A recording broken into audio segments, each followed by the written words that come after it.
ராஜாக்கள் காலத்துல உருவான கடல் ஒண்ணு நம்ம தஞ்சாவூர்ல இருக்குன்னு சொன்னா நம்புவீங்களா? அட ஆமாங்க, அதுவும் மனிதர்களால வெட்டப்பட்டது.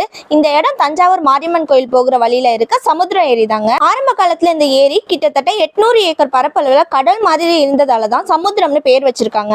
அதுக்கப்புறமா காலப்போக்குல நிறைய சாலைகளாலும் தடுப்புகளாலும் குடியிருப்புகள் வந்ததாலும் வெறும் 287 ஏக்கரா கம்மியாகிடுச்சு. தஞ்சாவூர்ல இருக்க வரலாற்று சிறப்புமிக்க இடங்கள்ல இதுவும் ஒண்ணுங்க. இந்த ஏரிக்கு 2 வரலாற்று குறிப்புகள் சொல்றாங்க.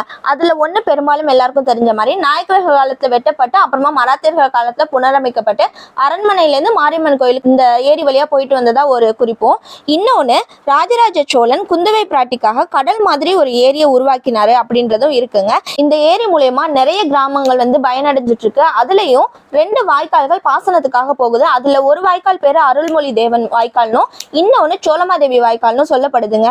ஸோ மேபி இதை வச்சு பார்க்கும்போது இது ராஜராஜ சோழன் காலத்துல கூட உருவாகி இருக்கலாம் அப்படின்ற ஒரு டவுட் நமக்கு மைல்டா வருது. இந்த 2 வரலாற்றுல எது சரியானதுன்னு இந்த ஏரிக்கும் ஏரியை உருவாக்குனவங்களுக்கு மட்டுமே தெரியும். இந்த ஏரியையும் அதோட வரலாறும் உங்களுக்கு தெரியும்னா கமெண்ட் பாக்ஸ்ல சொல்லுங்க. தெரியாதுன்னா நிறைய பேருக்கு ஷேர் பண்ணுங்க. அண்ட் மறக்காம நம்ம பேஜை ஃபாலோ பண்ணிக்கோங்க.